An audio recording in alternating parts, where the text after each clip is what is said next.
Hello everybody, good morning, welcome to the United Stands. I'm Mark Goldbridge and this is your latest Manchester United news and transfer news as we discuss Mainoo getting a transfer block. It's off, apparently. Also, Semenyo, is that on or off? We've got some updates on that. Bruno Fernandes injury latest. We'll talk too about that. A little bit more about Amrim's transfer policy, whether you like it or not. Well, I don't, but some of you do.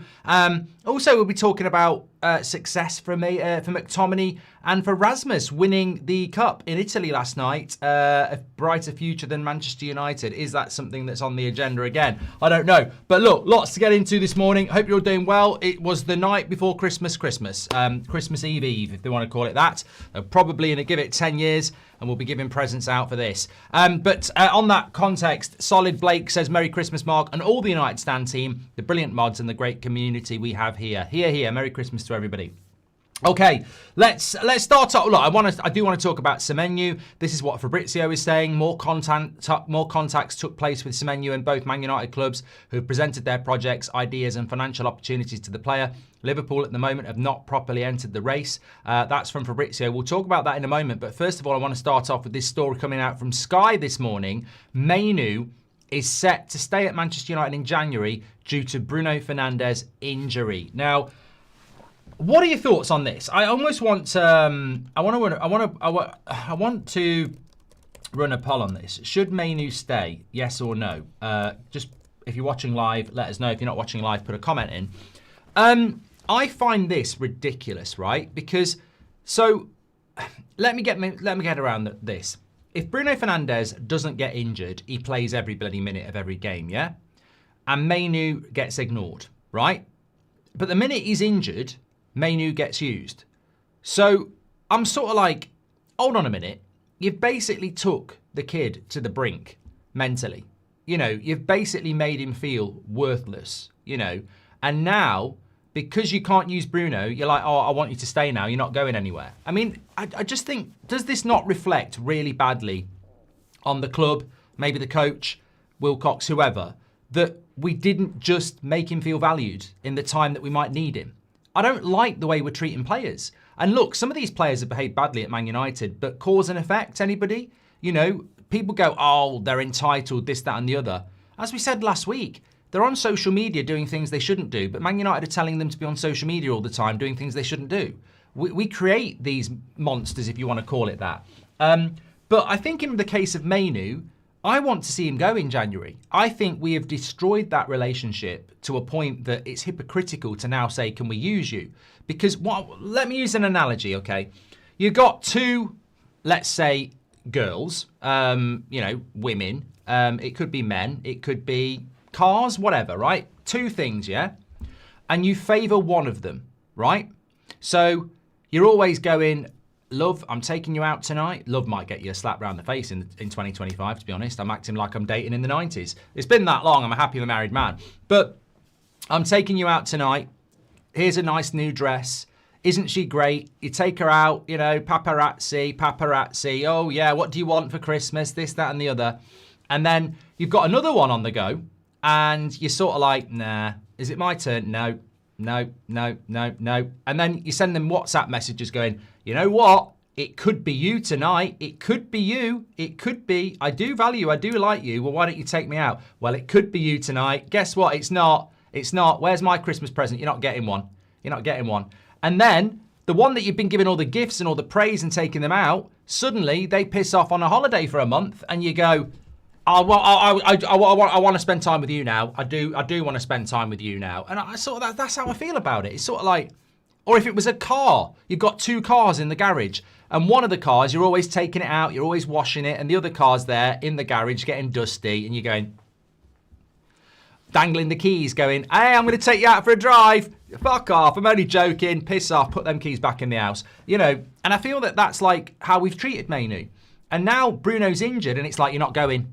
I need you now. And we should, surely we would have been in a better position for this if along the last 4 months, we'd have been giving Mainoo game time. You know, we could still have started Bruno, but if we've been giving Mainoo more regular game time to make him feel valued, and he'd be more prepared. And what we've actually done is devalued him in more ways than one. And now Bruno gets injured and it's like, you're not going anywhere. We need to use you. I don't like the way we've done this. I also think it's very similar to Xerxes. Because if we miss out on Semenyo, we'll say Xerxes got to stay. But if we get Semenyo, we'll go, oh, you need to go. It's not a very good way of treating either of those two players. And I think that reflects badly on the club. If I was in charge, I would have been using Xerxes and Mainoo a lot more, making them feel more valued and being more honest with them about my intentions, but making them feel part of it. They both want to leave. We're now going to say you're not going because it suits us. And I think that's just not a good way to run a football club. So I find it a bit weird. Obviously, Sky might not be correct. But having said that, the flip side to the coin is that it's always been said that Mainoo is Bruno's deputy.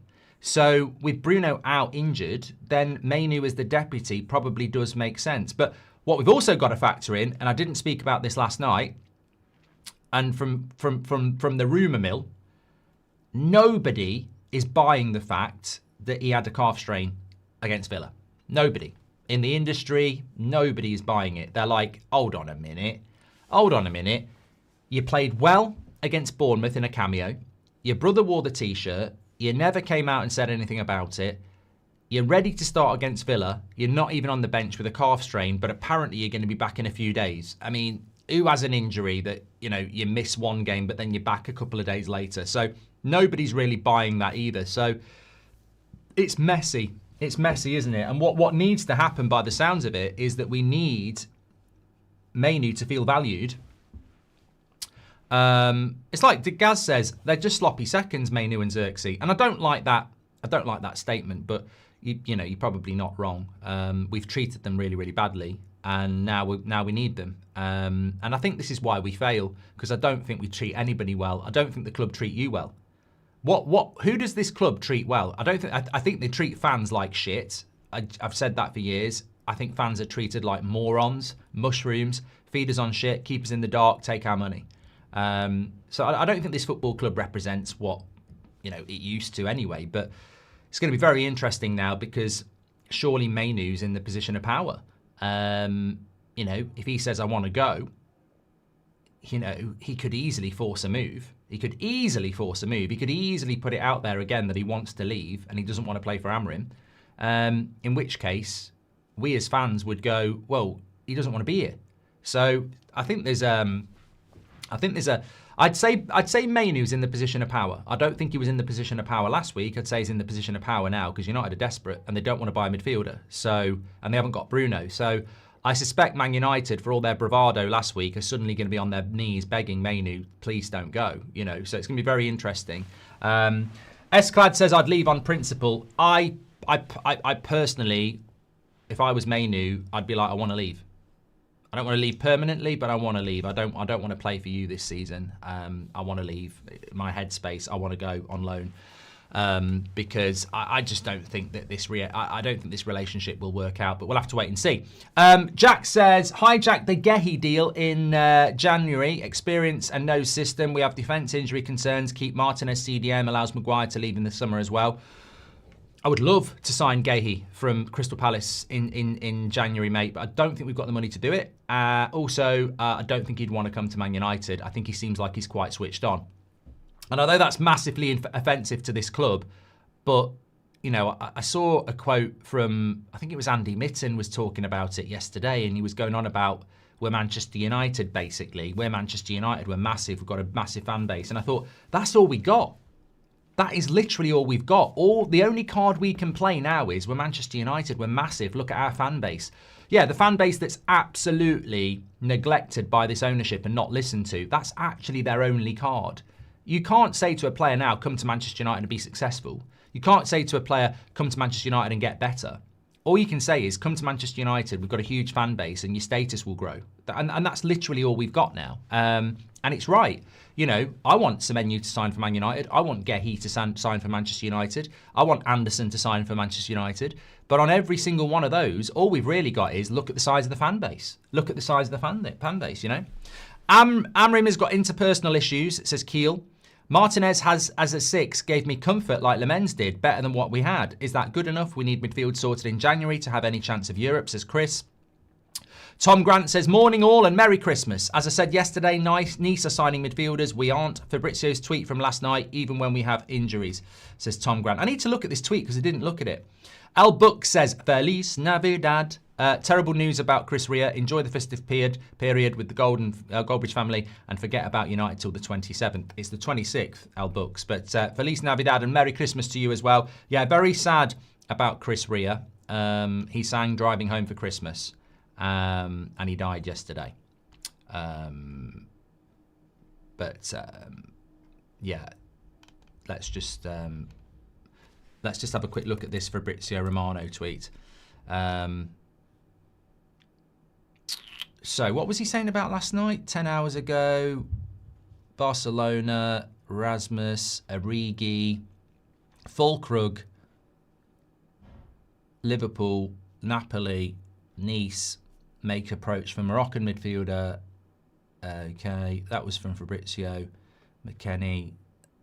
The only stuff I can see about Fabrizio was the Semenyo stuff, which I'm going to talk about now. I mean, look, in relation to Amorim's quote, there was another quote from Amorim which I think I'd missed. He said, it was from Fabrizio Romano. He says, Ruben Amorim doesn't want short-term signings, even if he has to suffer with injuries. He wants players for the present and the future. That's the mission. I mean, what does that even mean? What does that? That's just such a politician statement, isn't it? What does that mean? And that's clearly come from the club to Romano as well. What does that actually mean? Amorim doesn't want short-term signings, even if he has to suffer with injuries. He wants players for the present and the future. That's the mission. Okay, tell me a short-term signing. Let's analyse this bollocks before we talk about Semenyo, right? What does that mean? Amorim doesn't want short-term signings. He wants them for the present and the future. What does that mean? So we're giving up, basically. We're abandoning being successful now to hopefully be successful in the future. Because a 17-year-old doesn't make us better now. So that's the future. He wants players for the present. He doesn't want short-term signings. What's a short-term signing? What's something for the present? Conor Gallagher is not short-term, Drush. He's 25. If he doesn't want Conor Gallagher, that's different. But he's not short-term, is he? Ruben Neves is not short-term. He's 28. If he doesn't want Ruben Neves, that's fine. But then they're not short-term. There's loads of players like that. So what we're basically saying is Amorim doesn't want anybody apart from Elliot Anderson or Baleba. Well, I tell you what, mate. Tough shit. Christmas morning, sometimes you don't get a PS5. Sometimes you get socks. You get what you're fucking given. We're Manchester United. You need socks. You haven't got any left. So you're getting socks. I want. Like, I'm sorry. I think Elliot Anderson is not coming to Manchester United because we're not good enough. So I want. You need. This is what we can get you in January. You need that. Now, of course, I don't think that's the situation. I don't think United are going, we can get you this, we can get you this, we can get you this. I think they're going, we can't get you this. Let's put it out there that we don't want anything. There's definitely deals to be done in January in the midfield. Definitely. And they're better than what we've got. So to sit there and go, we don't want short-term signings. A short-term signing would be Thiago Silva for 4 months. Like, Ruben Neves is not short-term. Conor Gallagher is not short-term. If you don't think they're good enough, fine. But that's not short-term. There's plenty of options out there. And if we're not going to do it, I mean, it's frustrating, isn't it? Columbus says, I used to think Ricky was always harsh on Bruno, but he's 100% right. Midfield is where the game's likely to be won. Sell Delo, Bruno, Shaw, Casemiro. Thank you, Columbus. He might just want to play for us if he's United blood, says Robert McCormack. Who? Semenyo? He's not got United in his blood, though. He's an Arsenal fan, isn't he? I don't know who you're talking about, Robert, actually. Maybe you're talking about Mainoo. Maybe that's what you're talking about. Let's talk about Semenyo for a moment. Lots to go through this morning. But I think that what we've got... let me just get rid of this idiot in the chat. We're trying to talk about football and we've got little twats in the chat. I want him to stay. If he doesn't start next to left midfield in midfield against Newcastle, I'll lose it. And it will be the last straw with me supporting Amorim, says the Lemon Lover. Mainoo? But how can he start against Newcastle when he's got a calf strain? How can you completely not how can he not even be on the bench against Villa and then start on the Friday? Are we assuming that the injury wasn't real? If he starts on Friday, I don't think that injury was real. I don't see how you can completely miss a game on Friday but be back. Sorry, I don't see how you can completely miss a game on Sunday and be back starting on Friday. I'm sorry, there ain't no fitness coach or anybody who's going to tell you that's true. You can't have a calf strain that keeps you completely out on Sunday and then be, starting a game on the Friday. That's just not how it works. That's not how it works at all. Andy Atherton, so I don't, we'll have to wait and see. I mean, I hope he is playing, but if he does play, I'd say, yeah, injury. Andy Atherton says, look, maybe it's a one-match ban. Maybe Amrim said to him, I can't pick you because of the T-shirt. We'll cover it up, but, you're not involved. It might be that. Or maybe Luke Shaw will give him a calf strain rub. I mean, I tell you what, all I want for Christmas is what Luke Shaw's drinking. I mean, it's a miracle.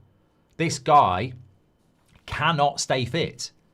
He's basically been injured for the last 3 years. He's not been injured since May. I'll have a pint of what he's having for Christmas, please, because it's a miracle. It's a Christmas miracle. Nobody's talking about that enough. Luke Shaw's fitness record since May is outstanding. I mean, how does a guy that doesn't play football for 3 years basically get fit for 8 months in a row? I want to be in America, tippers for tea in America, America, America. Morning, Mark. Yeah, the World Cup's in America. Morning, Mark. Merry Christmas. The Semenyo signing is exciting as a left wing back with Ahmad as a right wing back, but to do that, we need 2 disciplined midfielders. For me, Baleba and Neves have huge red flags and are not the answer, says Andy Atherton. Well, look, let me talk to you about, could also want a new contract, says Ken Shambles as well. Tony, Gem, welcome to the Members Club. You are a gem. Thank you very much for that. Let me talk to you about Semenyo. Right. I think Manchester United have to sign Semenyo, right? Before I give you the latest, I think they have to sign Semenyo. And we've got the latest on Bruno's injury as well. I think Manchester United absolutely have to get this Semenyo deal done. If they don't get it done, I think it's going to cause massive embarrassment because we've gone public. And when we go public, we need to get the deal done. Now, I'm not worried about Man City. Insert clip. I'm not worried about Man City because Man City are better than us. They're a better team. They're a better club in the way that they're run, and they've got better prospects. So Man City are better than us. It's not about who's better. If you're choosing the better team, it's Man City. But I still think we can beat Man City because we beat Man City before. We beat Man City to Alexis Sanchez. So we can beat Man City, whether they're better than us or not. So that doesn't worry me too much. What worries me about the Semenyo deal is that I don't really understand what the attraction is for him to come to Manchester United, because I look at Bournemouth and I go, I've got a full-back behind me, I'm a winger. Yeah, I've got to work hard because I play for Bournemouth and we don't always have the ball, but I'm not tracking wingers. I'm not standing on the back post. I'm a winger. I get involved and I work hard, but predominantly I'm a winger. You come to Man United, you are going to be on the edge of your 6-yard box for 50% of the game, defending crosses to the back post, tracking fullbacks and runners, running double than what you do at Bournemouth. If he wants to do that, that's great. And I see a lot of people going, oh, we're going to cook with him at left wing back. But I've got to say, it's a very hard job at a very hard club where there is no patience. And, I think that might be a factor, is like, if I go to Man City, I'm playing on the wing. If I go to Liverpool, I'm playing on the wing. If I go to Man United, I'm going to play left wing back. I'm going to have to mark people like Mo Salah. I'm going to have to mark people like Saka. They're going to be one-on-one against me and I'm going to be expected to defend. There's going to be crosses into the back post where I'm going to be up against people like Erling Haaland, etc. 50% of my game, I'm going to have to basically be a very good left back as well as getting forward. Now, if he fancies that challenge, I agree with a lot of the chat. If we want to play an attacking wing back, it's very exciting. However, it's a very, very big change in your job, and you shouldn't walk into it with any illusions of the fact that you're going to have to work ridiculously hard. And the evidence is Ahmad. Ahmad has, I mean, the work Ahmad has to get through, it's incredible. Defensively, he has to get through a lot of work. So, yeah, I agree. Semenyo on one side and Ahmad on the other is very entertaining. It's very exciting, but it's a lot of work. It's a lot of work. And I don't think choosing Man City over us is going to be the problem. I think the problem is going to be persuading him that that's a good move for him positionally. Drusha says Ahmad is forward most game. Maybe watch Man United a little bit more, mate, because Ahmad's not forward most games at all. We have 50% possession. He's defending a hell of a lot in that United side. A hell of a lot on the back post. So I watch watch-alongs, mate. I'm sure you do. You need to watch Ahmad's position. He's forward a lot against Bournemouth. Definitely forward a lot against Bournemouth, but not when we're playing away from home. Not when we're playing against good teams. There's a lot of defensive work there. That's the role of a wing-back in Amrim's system. You've got to defend. So I think that, you know, it will be a hard job for him, and he's got to walk into it eyes open. But I think United have got to get that deal done. You can't publicly go in for Semenyo and not get him, because all it will be is just spin. We've lost a game against Villa and we're going for him. So yeah, Rob Always United has gifted 5 members. Well, it is Christmas and Rob's gifted 5 memberships. You absolute legend.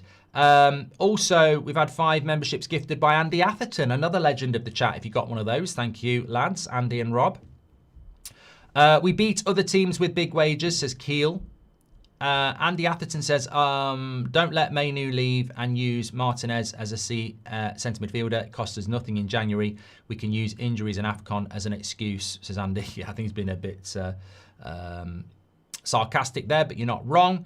Artad says, I saw a clip of Semenyo saying he wants to play it as a number 9. If Amrin pitches the idea of left wing back to him, does that weaken our chances of getting him? Says Artads. Look, maybe we buy him and we don't use him as a left wing back. I think sometimes we get it wrong. Sancho was going to solve our right wing problem. He never played on the right wing. So maybe we're not going to buy him as that. Ginger Red says, in the 1960s, there was a notorious crime syndicate in Manchester called the Quality Street Gang. It's criminal what's happening at United. There we go. The Quality Street thing might be going a little bit viral, but it's true. Solid Blake's gifted 5 memberships now as well. That everyone's gifting. Thank you very much, Solid Blake. You're a legend. Do you really think, says Devil's Charm, that do you really think any midfield signing in January will actually help, given the fact that he will have to play alongside Bruno? What I would like to see is Man United sign a midfielder on January the 1st, Bruno not be back till the end of January, and we get to see a proper midfield for 3 or 4 games. That would be great to see. James says, Amrim seems quite obsessed with Semenyo. Is it possible that Amrim's been promising to adapt his team to him when he took him for dinner? Has he took him for dinner? I didn't know he'd taken him for dinner. That's news to me. The question is Semenyo that good? You know, is he that good? I think he's a good player, but are we overhyped? I mean, to be honest with you, I think Cunha's better. I think between Mbermo and Semenyo, you can have an argument. I think Cunha is the better of the 3, but is he going to really change us that much? I mean, he could do, he might not, I don't know. But I don't think, beyond the excitement, I don't think signing Semenyo is going to necessarily definitely get us Champions League football. I really don't.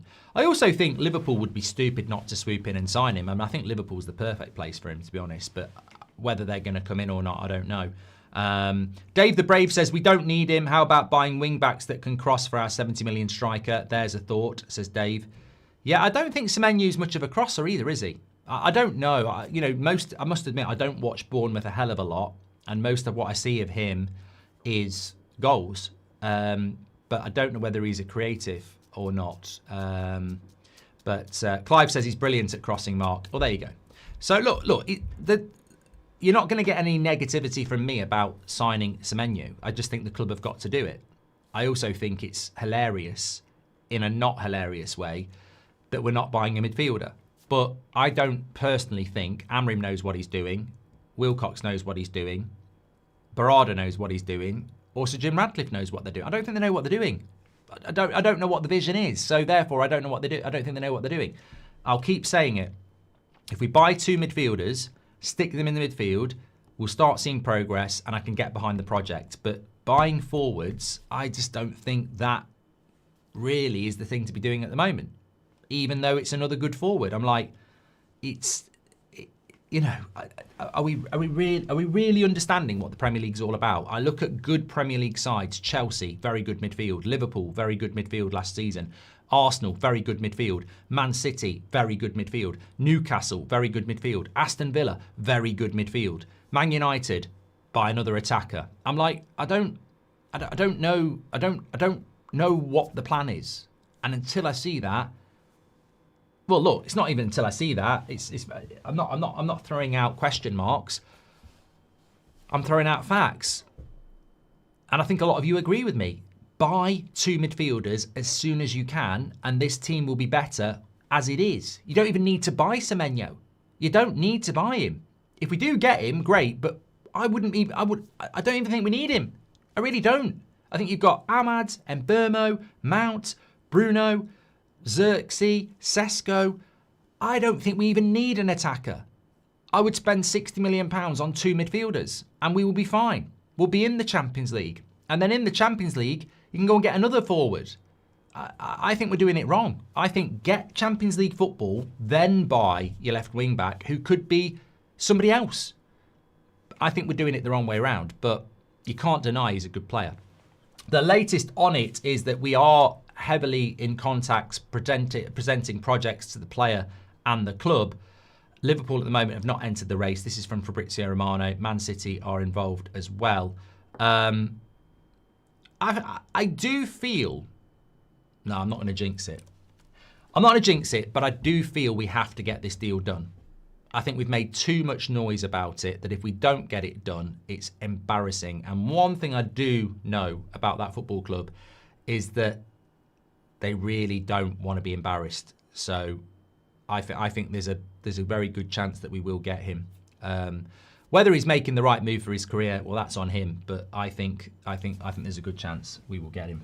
Having said that, Eugene says, well, we did make an embarrassment of ourselves with Baleba. Yeah, they have. Well, yeah, you're right. We have done that with that. Thanks everyone who's tuning in this morning. Get your comments in. Let's talk about Bruno Fernandes. A bit of a story this morning coming out. I think it's in the Sun, so take it for what it is. But they're saying that Man United are worried that Bruno Fernandes might not be back for the Manchester derby in a month's time. One thing you can say about Bruno is that he is a player that works, ridiculously hard on his fitness and has a very good fitness record. Look, at the end of the day, I'm very, very surprised that he's injured in the first place.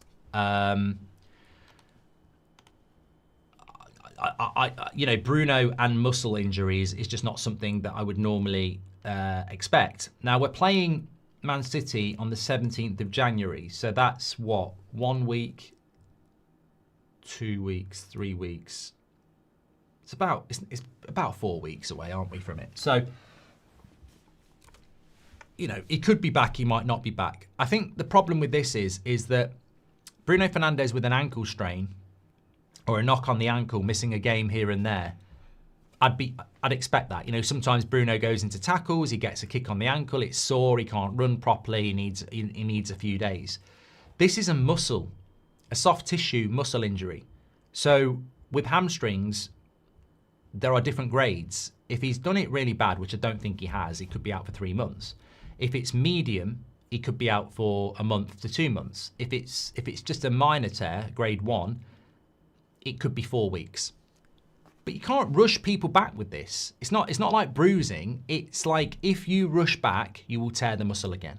You have to repair it, and then you have to do the rehab on it to make sure it's not going to happen again. Because what we're going to do when he gets back is throw him into the midfield at 31 and ask him to run around a lot again.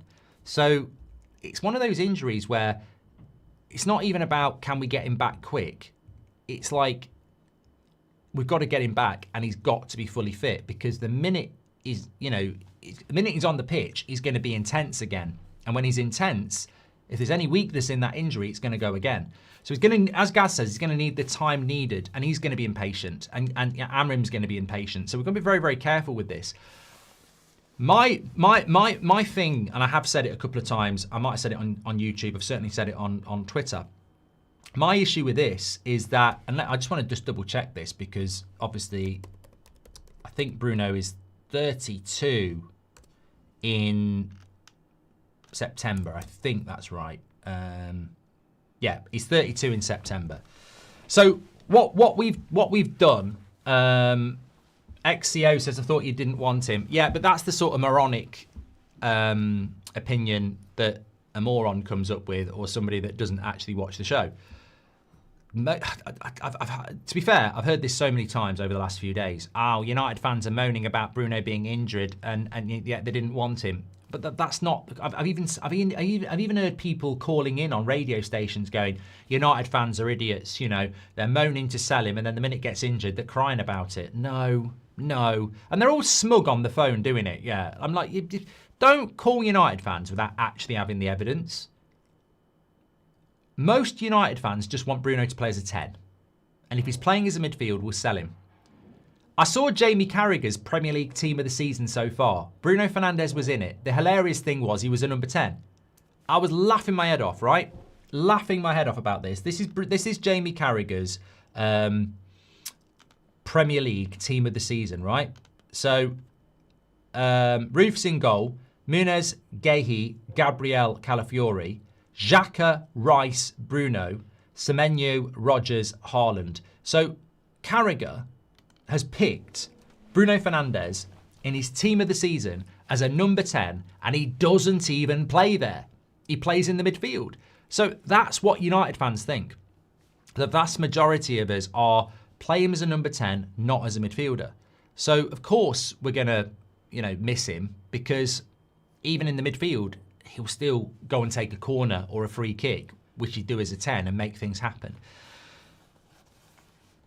But I do think, and some people might say this is harsh, I actually think Bruno in the midfield doesn't work. That's not harsh. Amrim using Bruno in the midfield is on Amrim, and the injury is on Amrim. And people go, oh no, this could happen anywhere. Well, it could. It could happen anywhere. But Bruno Fernandes, throughout his 20s, didn't play as a midfield 2 pivot, having to become a number 10 as well as attracting the runners. The running Bruno does as a number 10 was a lot. I think he covered the most distance for his last season as a 10. But you stick him in the midfield. Savage says the injury's not on Amrim. Yeah, let me speak. You put somebody in the midfield, they are running in a different way. They are running more because he wants him to press as a 10, but he wants him to track runners as well. He's taking corners. He's still going to be running around as much, but he's also got to put more tackles in. The load on Bruno's body this year will be more than it was as a 10. And to do that to a 31-year-old is probably not the best advice. Bruno doesn't get hamstring injuries, and guess what happens when you start getting overload? Soft tissue damage, strains, hamstrings. I definitely think there is a correlation between Bruno Fernandes and a hamstring and being put into the midfield at 31. I'm absolutely convinced about it. And the scary thing is, we're only playing one game a week. One game a week, and we're still picking up injuries like that. So look, of course, a lot of people are getting, oh, you're being harsh. It could happen to anybody. Well, why hasn't Bruno picked up hamstring injuries for the last 10 years? He doesn't get those type of injuries. We stick him in the midfield every week, and suddenly he does his bloody hamstring. So I just think, look, I might be wrong, but I do think we are very demanding of him. I really do. The football we watch and the owners watch are two different games, says Seth. All are saying midfield, they go attack. Do they think by agreeing they seem weak? Merry Christmas. Maybe they're just clueless, Seth. We need Amrim gone. Arrogant, stubborn, narcissist, says Fraser. I think you've got to give him the season, in my opinion. Give Amrim the season. I don't want to sack another manager without knowing.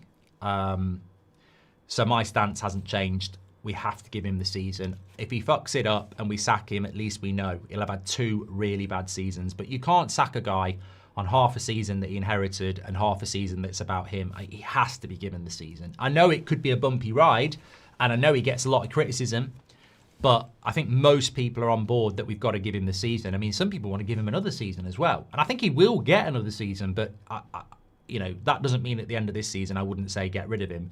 That win ratio's got to go up. It has to go up. I mean, the win ratio last year, whatever, no pre-season, no transfers, but the Premier League win ratio of 41% is crap. And apparently we're making progress. Like, we spend 60 on a left wing back instead of a midfield, says Callum. Dave the Brave says, we don't need him. How about buying wing backs that can cross for 70 million? I've done that one from Dave. Thank you very much. Amrim talking about not wanting short-term signings while having 18 months left on his contract and being under massive pressure. Ineos talking point, says Chip.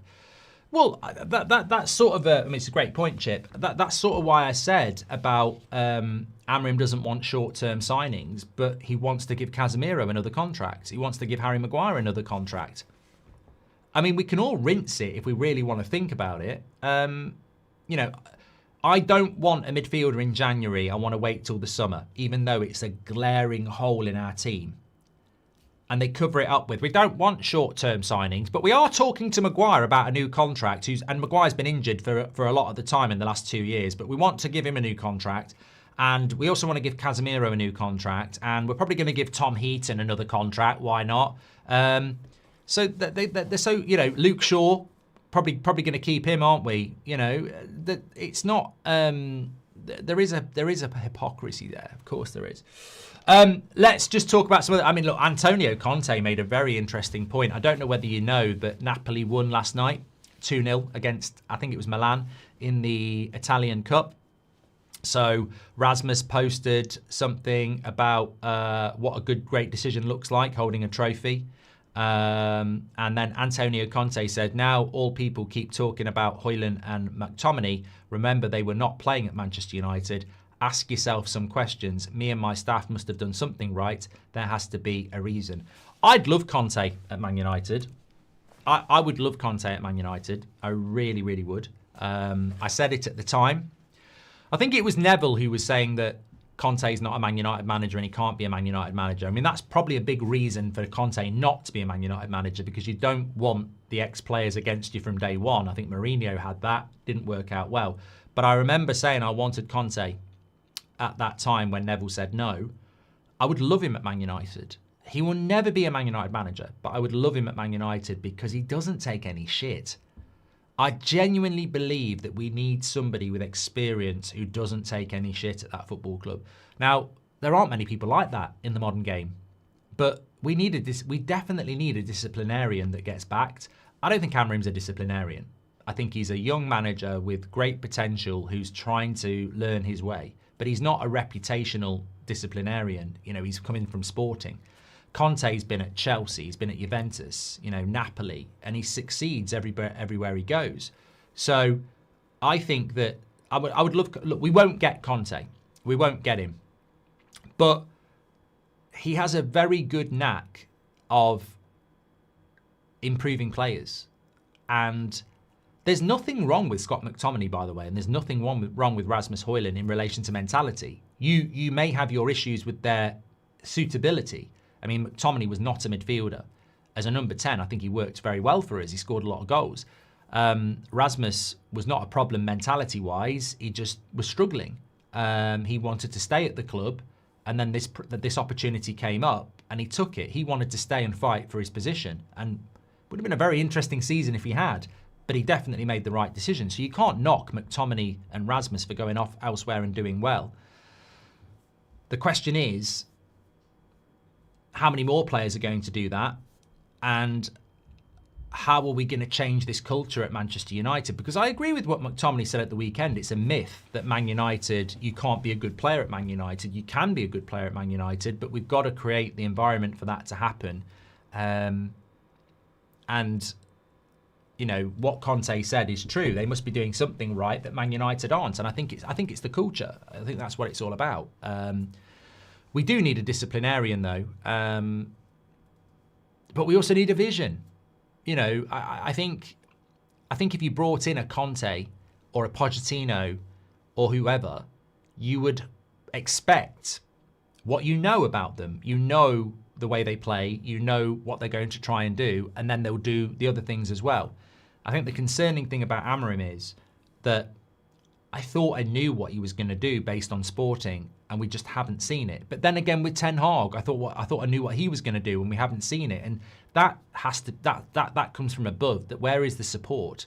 Because there's no point bringing a manager in and going, oh, I really like what he does, and then a year later you're like, well, he's not doing it, is he? Because they haven't had that. So.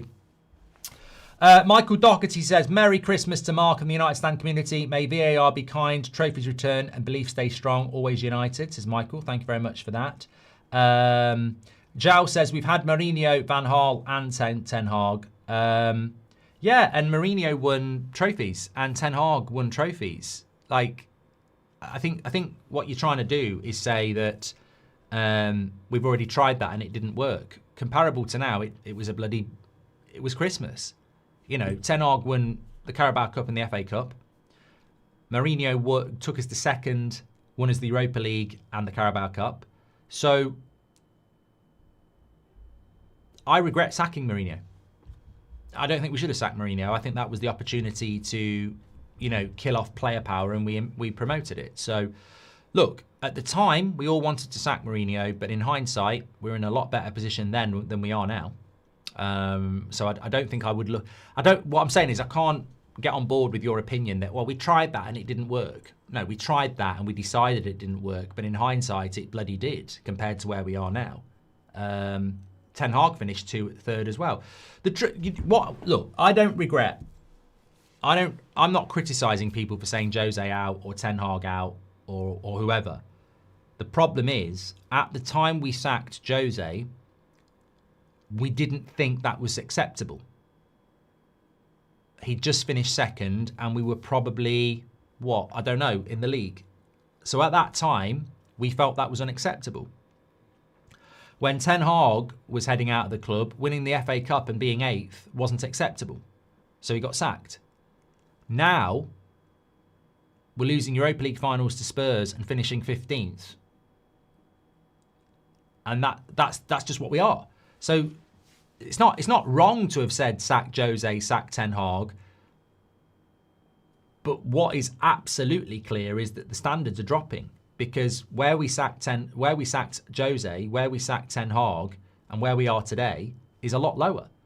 Jose and Ten Hag would have been sacked weeks ago if they were doing what's happening at the moment. But Amorim's only had a year. So, but Jose and Ten Hag's first year shits all over Amorim's. So what I'm trying to say is confusing. It's confusing.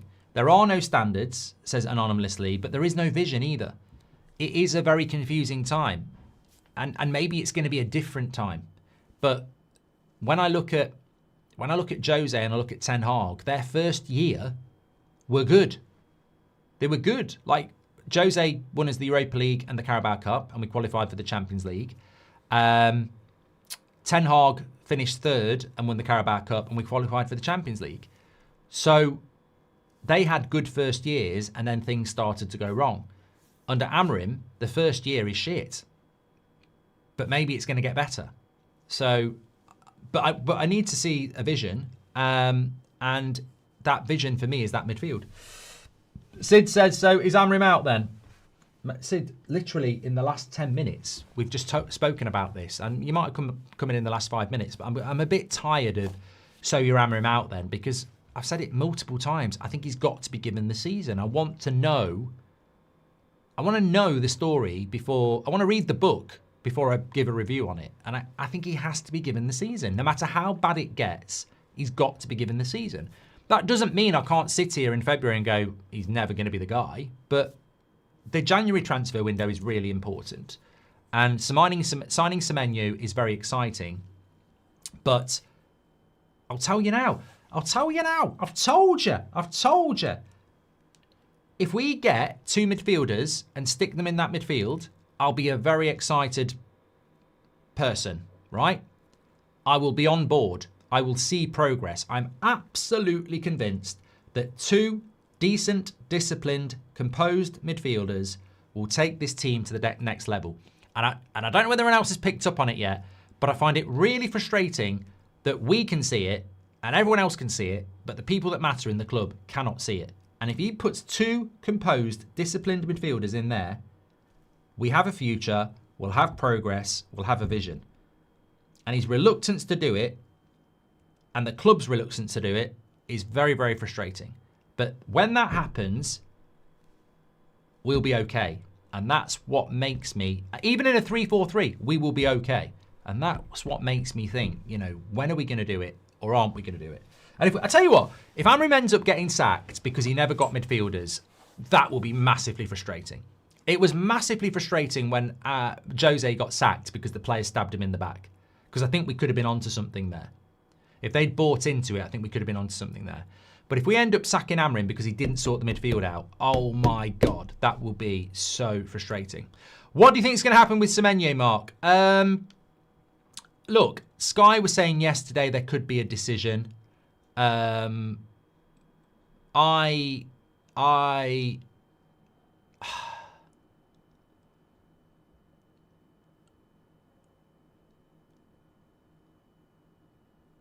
don't know. I feel like we will. I feel like we've made a strong play, so it should happen. Semenyo's January transfer clause can only be activated during the first 10 days of the month, and a winter departure from Bournemouth is increasingly likely. Well, I mean, that's from Ben Jacobs, but we already know that. It's January the 11th, isn't it? David Ornstein says, I think Elliot Anderson is top of Man United's list. I mean, look, I like David Ornstein, but that sort of stuff just doesn't help us. It doesn't help us. Oh, David Ornstein says Elliot Anderson's top of our list. Whoopie-doo.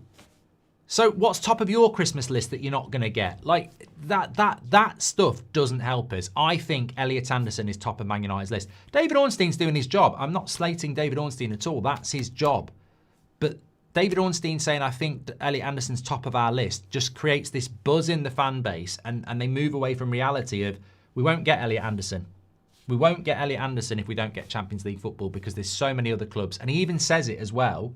There's so many other clubs in it. Yeah, going back to Semenyo, I think that if Liverpool are out the race, I think we've got a really good chance, because I don't think Man City have got a very good record of beating us in a head-to-head for whatever reason. So as long as Liverpool stay out of it, it should be fine. Should be fine.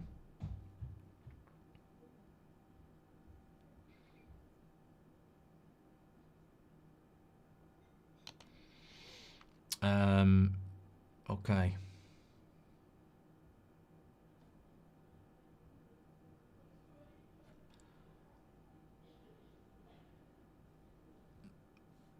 Sorry, I was just reading something there. Yeah, the Semenyo stuff was what Ben Jacobs said on the show a few weeks ago. It's a 10-day thing. Ray Carl Brown Amore, I hope you're doing well, Ray. Have a Merry Christmas. He says, it is the board that has set the standards now. I've been screaming for years to them for a vision. Ineos came in and I still see no vision. 2 years tomorrow since Ineos were announced as Man United's owners, and have we seen any progress? Going to talk about that on the 8 o'clock show tomorrow night. Merry Christmas to Mark and the United Stand community. May have done that as well. Okay, well, look, thanks everyone for watching this morning. Got lots. We've actually got loads of shows for you over Christmas. I've got an interview with Ben Jacobs that we're doing tomorrow. So we've got the end of the year. Sorry, not the end of the year highlights. We've got a Newcastle preview, morning show, evening shows. So we've got it absolutely covered. Somebody said, "What's the transfer blow?"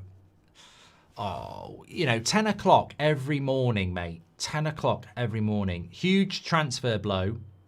Mainoo apparently is not allowed to leave. So it's a huge transfer blow for Mainoo. I think he should be allowed to leave. I think we've treated him badly. Thanks everyone for watching. We are back at 2. I am back at 8. And I'll take you out for a mince pie. I'll speak to you all later. Take care. Thanks for watching. Should Mainoo stay? 62% of you say yes, 38% say no. I think no. honestly, I think no. I think the way we've treated him is shit. And I don't think you can start going, oh, I like you now, when they've neglected him for 5 months. But then again, that's how this football club behaves, and we wonder why players are unhappy. Speak to you in a bit. Take care.